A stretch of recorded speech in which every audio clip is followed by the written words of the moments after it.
Hi guys, welcome back. In today's video I'm gonna show you how to create a tile pattern on the app photo room.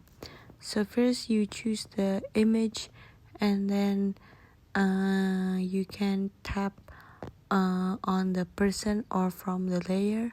So for example, tap on the person and then I can just scroll down and then tap on transform there, and you see there it says tile. Tap and then you can adjust there to add more tiles. So here you see that okay, I'm gonna make my image smaller so you can see that it's like the more you add, the more tiles there are.